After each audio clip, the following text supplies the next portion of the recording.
Chaque tranche était équipée d'une cheminée de 125 mètres avec une section conique à 16 facettes, mesurant 18 mètres de diamètre extérieur à la base et 6,60 mètres au sommet. Elle reposait sur un radier de 3 mètres d'épaisseur. Les fondations n'ont pas été déconstruites conformément au marché.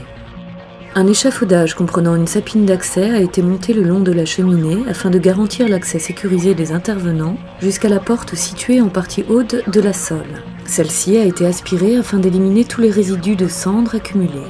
Les joints situés dans les cheminées étant supposés amiantés, une méthodologie de dépose depuis une nacelle a été mise en place. En raison de l'état de la structure de la cheminée, le retrait des joints a été effectué à partir de nacelles volantes accrochées sur des câbles tendus sur toute la hauteur de la cheminée. Un cadre métallique a été posé par héliportage sur la couronne de la cheminée afin d'assurer le maintien des câbles en partie haute. Les câbles ont été ancrés et tendus en partie basse au niveau de la sole.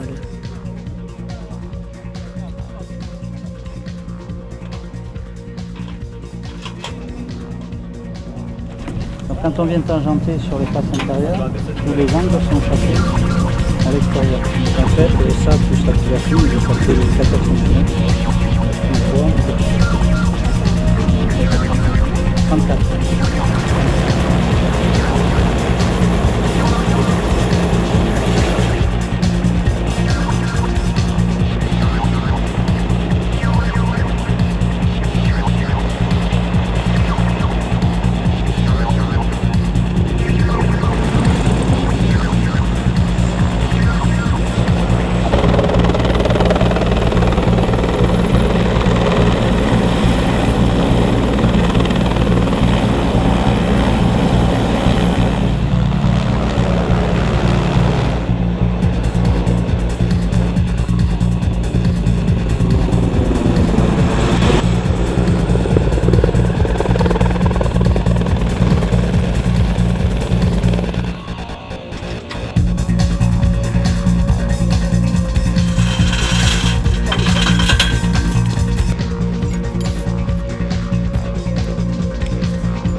Les ouvertures en partie basse ont été obturées.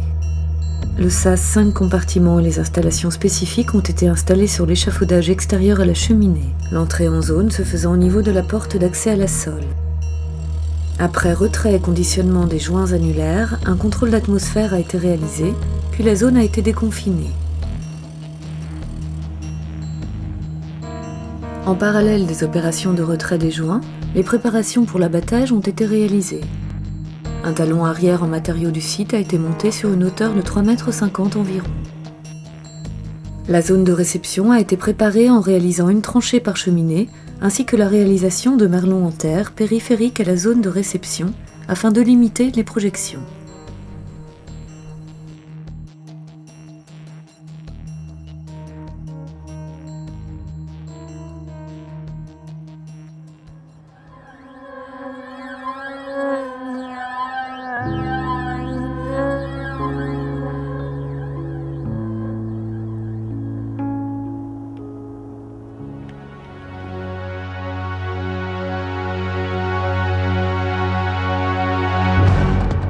Les différents éléments non structurels présents à l'intérieur du rez-de-chaussée de chaque cheminée ont été retirés.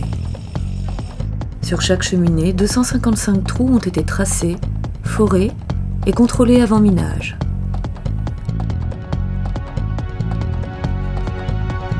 En une journée, les 510 trous ont été bourrés, chargés et contrôlés.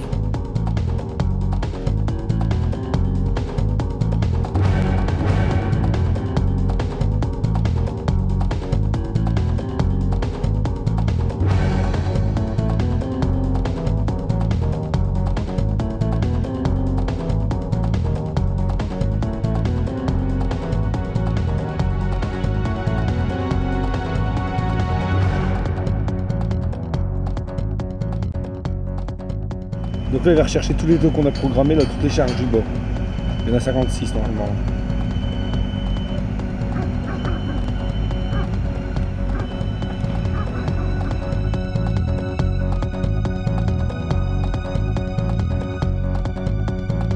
Un gardiennage 24 heures sur 24 a été réalisé afin d'éviter tout risque d'intrusion auprès des explosifs. L'abattage a été réalisé dans la nuit du dimanche au lundi 5 novembre à 1h55 après autorisation de la SNCF. Un important dispositif de sécurité a été mis en place afin de garantir l'exécution de l'abattage en toute sécurité. Forces de police mobilisées, trafic autoroutier ralenti, trafic SNCF coupé et la zone complètement sous contrôle.